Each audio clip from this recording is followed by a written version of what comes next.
Dear students, good morning.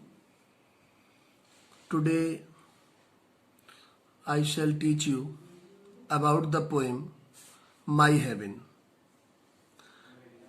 It is composed by a famous poet, Rabindranath Tagore. He got much fame and name with the help of his writings.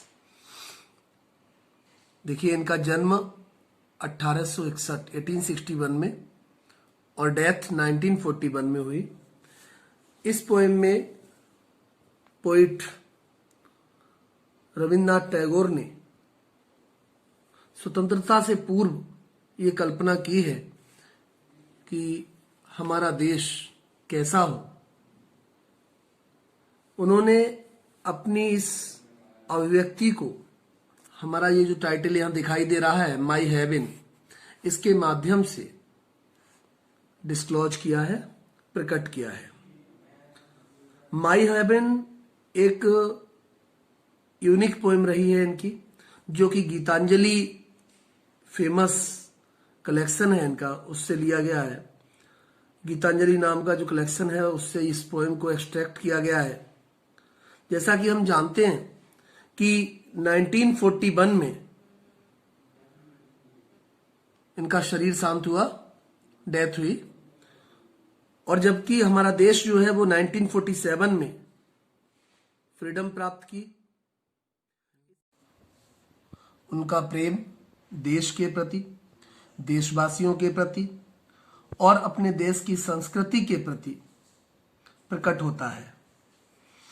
ये जो poem है my heaven, ये उनकी देशभक्ति, देश प्रेम तथा देश के भावी स्वरूप की कल्पना प्रस्तुत करती है कि वो क्या चाहते हैं, किस तरह का उनका कंट्री हो, देश हो। ये चीज हम यहां देखेंगे। अबाउट द पोएम थोड़ा और देखिए। The poem my heaven drawers the picture of an ideal country. ये जो पोएम है एक आदर्श देश के पिक्चर के लिए उजागर करती है। Where people are literate and enjoy all types of freedom. People literate हों, पढ़े लिखे हों, इंजॉय कर सकें वो हर प्रकार की फ्रीडम के लिए। They are liberal and broad minded. Liberal nature के हों, वो उदार हों, ब्रॉड माइंडेड हों। ब्रॉड माइंडेड का मीनिंग है विस्तृत विचारों वाले हों। मीन्स हम इसको ऐसे कह सकते हैं कि नैरो माइंडेड नहीं हो, संकीर्ण विचारधारा के नहीं हो। There is no distinction among them. देश में कोई भेदभाव ना हो on the basis of caste, जाति के नाम पर, कलर, रंग भेद नहीं हो, और क्रीड या धार्मिक आस्था के आधार पर कोई भेदभाव ना हो। They are industrious and progressive. हमारे देश के रहने वाले लोग इंडस्ट्रियस हों, मेहनती हों, एंड प्रोग्रेसिव, प्रगतिशील हों। Under divine inspiration they march on towards new thoughts and action. सभी लोग डिवाइन इंस्पायरेशन लें, प्रेरणा लें। They march on towards new thoughts and action. New thoughts की ओर आगे बढ़ें, एक्शन की ओर आगे बढ़ें, विचारों की ओर आगे बढ़ें, क्रियाकलापों की ओर आगे बढ़ें। The poet prays God that his country India. Poet pray करता है कि हमारा देश भारत should be one such country of his dream. ऐसा एक देश बनकर तैयार हो, ऐसा एक देश भविष्य में लोगों के सामने आए जो वास्तव में कदम कदम पर इंस्पिरेशन दे, प्रेरणा दे। Now you see the text. Where the mind is without fear. Poet जो, देखिए फियर मीन्स डर होता है। पोइट यहाँ इमेज करता है, कल्पना करता है कि हमारा देश विदाउट फियर हो, हमारे देश के रहने वाले लोग निर्भीक होकर स्वतंत्रता का अनुभव कर सकें, ऐसा देश हो। And the head is held high. और ये इतना ही नहीं, हेड इज हेल्ड हाई का मीनिंग जो यहाँ पोइट ने प्रकट किया है कि लोग सद्गुणों से भरे हों, भय रहित हों तथा आत्मसम्मान वाले हों। सद्गुणों से भरे हों, भय रहित हों, आत्मसम्मान वाले हों। मीन्स इसको ऐसे कह लीजिए कि हेड इज हेल्ड हाई, सिर उठाकर सम्मान के साथ अपना जीवन जी सकें। Where knowledge is free. ये तो बहुत ही इंपॉर्टेंट बात है कि नॉलेज पर किसी प्रकार का कोई प्रतिबंध ना हो। प्रत्येक व्यक्ति को ज्ञान प्राप्त करने के लिए पूर्ण स्वच्छंदता का अनुभव करे, ऐसा हमारा देश बनकर तैयार हो। और ये तभी संभव है जब व्यक्ति के अंदर निर्भीकता हो, वो आजादी का अनुभव करे, आत्मसम्मान का अनुभव करे। Where the world has not been broken up into fragments, poet कहते हैं कि वह हमारा जो देश है, देखिए यहाँ वर्ल्ड कहा गया, वर्ल्ड का मीनिंग संसार होता है, लेकिन एक छोटे यूनिट पे आ जाइए कि हमारा देश जो है, हम अपने देश को संसार की नजर से देख रहे हैं। हमारा देश फ्रेगमेंट्स में माने छोटे छोटे टुकड़ों में विभाजित ना हो, बाय नैरो डोमेस्टिक वॉल्स, और ये विभाजन संकीर्ण विचारधारा और देशभक्ति के नाम पर ना हो। आमतौर पर ये विभाजन संकीर्ण विचारधाराओं के, छोटी सोच के और देशभक्ति के नाम आधार पर प्रकट किया जा रहा है। पोइट कहता है कि ये नैरोनेस, ये संकीर्णता, चाहे विचारों की हो, चाहे एक्टिविटी की, गतिविधियों की हो, ये व्यक्ति के अंदर से दूर हो जाए। डोमेस्टिक वॉल भी इसी को कहा है। डोमेस्टिक मीन्स घरेलू होता है, वॉल मीन्स दीवारें होता है, लेकिन यहाँ डोमेस्टिक वॉल का जो मीनिंग है नैरो माइंडेड पैट्रियटिज्म है, संकीर्ण देशभक्ति है। यानी कि संकीर्णता के कारण हमारे देश का विभाजन ना हो, हमारे देश छोटे छोटे भागों में बटे नहीं, विभाजित ना हो, क्योंकि जैसे जैसे देश विभाजित होगा, बटेगा, टुकड़े होंगे, वो निश्चित ही देश की प्रगति के लिए घातक होंगे। Where words come out from the depth of truth, हमारे देश का हर व्यक्ति डेप्थ ऑफ ट्रूथ को समझने की कोशिश करे। डेप्थ मीन्स गहराई होता है, ट्रूथ मीन्स सत्यता होता है। हमारे देश का प्रत्येक नागरिक सत्य की गहराई तक पहुंचे, तभी संभव है कि वह देश का महत्व, देश के विकास का महत्व समझ पाएगा। मीन्स लोग उन्नति के लिए प्रयत्न करते रहें।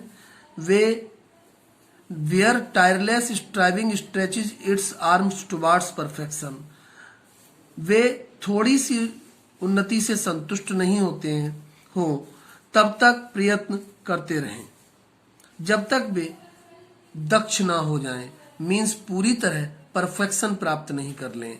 एक बार फिर देखिए line, where tireless striving stretches its arms towards perfection, हमारे देश के लोग बिना थके अपने हाथ, आर्म मीन्स भुजा होता है, अपने हाथ परफेक्शन की ओर बढ़ाएं, पूर्णता की ओर बढ़ाएं, और वो तब तक अपने कार्य में लगे रहें जब तक कि वो लक्ष्य प्राप्ति ना कर लें। Where the clear stream of reason has not lost its way, where the clear stream of reason has not lost its way, व्यक्ति, हमारे देश का प्रत्येक व्यक्ति रीजन को समझे, कारण को समझे, किस कारण की वजह से क्या हो रहा है, ये समझना बहुत आवश्यक है। जब तक व्यक्ति को ये पता नहीं लगता, तब तक वह अपने मार्ग को प्रशस्त नहीं कर सकता, वह अपने रास्ते पर, वह अपने विकास के रास्ते पर आगे नहीं बढ़ सकता। जरूरी है कि देश की गतिविधियों को, देश की स्थिति को, परिस्थिति को समझें, तभी वह देश की उन्नति के लिए कार्य कर सकते हैं। यदि वह समझ नहीं पाएंगे, लॉस्ट इट्स वे, यदि वह अपना ये नहीं समझ पाएंगे कि हम किस रास्ते पर चल रहे हैं, हमारा लक्ष्य क्या है, तो आखिर वो काम किसके लिए करेंगे।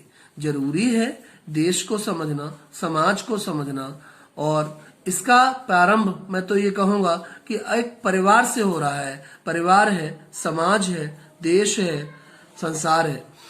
ये यूनिट देश और संसार की बात यहाँ पोइट रविंद्रनाथ टैगोर के द्वारा की गई है।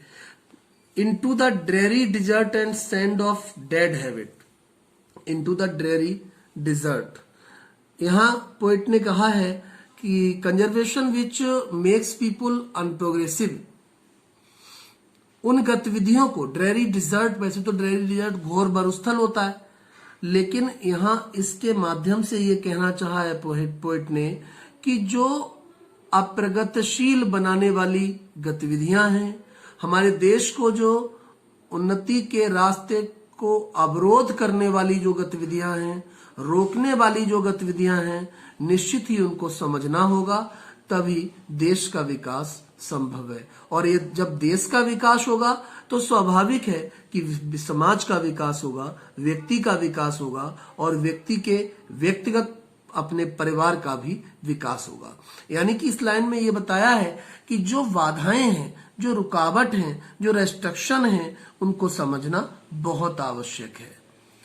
Where the mind is led forward by the into ever widening thought and action means where the mind is led forward, जहां व्यक्ति के मस्तिष्क को संचालित किया जाता है by the, तेरे द्वारा। ये दी जो वर्ड यूज किया है पोइट ने, इसको गॉड के लिए इंगित किया है, ठीक है ना। दाऊ वर्ड पढ़ा होगा THOU, उसका ये ऑब्जेक्ट है। Where the mind is led forward, जहां मस्तिष्क व्यक्ति का संचालित किया जाता है बाय दी, तेरे द्वारा मीन्स गॉड के द्वारा। यहां पर जो दी पढ़ रहे हैं आप समझ लीजिए ठीक से, इसका मतलब गॉड है। इनटू ईवर वाइडनिंग थॉट, ताकि व्यक्ति का जो विचार है, व्यक्ति की जो विचारधारा है वो वाइडन हो सके, विस्तृत हो सके। एंड एक्शन, और उसकी जो क्रियाकलाप है वह भी विकसित हो। मीन्स कांस्टेंट, डायनामिक और प्रोग्रेसिव रह सकें, निरंतर गतिशील और उन्नतशील रह सकें। Into that heaven of freedom, poet कहता है तभी संभव है कि हेवन ऑफ फ्रीडम बन सके, जहां स्वतंत्रता और प्रसन्नता साथ साथ देखे जा सके। ये हमारे देश में तभी संभव है। My father, once again the poet indicates here my father for God. एक बार फिर पोइट ने यहाँ माई फादर वर्ड के लिए, गॉड के लिए इंगित किया है। गॉड से पोइट प्रे करता है कि गॉड, हे भगवान, लेट माई कंट्री अबैक, मेरे कंट्री को अबैक कर दें, मेरे कंट्री को दास्ता की लंबी नींद से जगा दें, ताकि मेरा कंट्री प्रोग्रेसिव हो सके, उन्नतिशील हो सके, प्रगतिशील हो सके, डेवलपमेंट के रास्ते को अच्छे से समझ सके। तभी जब व्यक्ति डेवलपमेंट के रास्ते को समझेगा, जब व्यक्ति कॉन्सेप्ट ऑफ फ्रीडम को समझेगा, concept of freedom and it's value जब उसकी समझ में आएंगी, तब वह देश के विकास के लिए अपना विकास समझेगा, अपना डेवलपमेंट समझेगा और वह रास्ते पर, प्रगति के रास्ते पर आगे बढ़ पाएगा। इस तरह से पोइट रविंद्रनाथ टैगोर ने अपनी इमेज, अपनी कल्पनाएं देश के बारे में, देश को आजाद होने से पहले ही यहाँ प्रस्तुत की हैं। शायद आपको समझ में आई होगी poem. If you have any problem after reading this poem, you may consult to me. अगर कोई समस्या हो आप मुझसे कंसल्ट कर सकते हैं इसके लिए। इसके नोट्स में आपको नेक्स्ट टाइम आपको प्रोवाइड कराऊंगा। Thanks a lot for hearing attentively.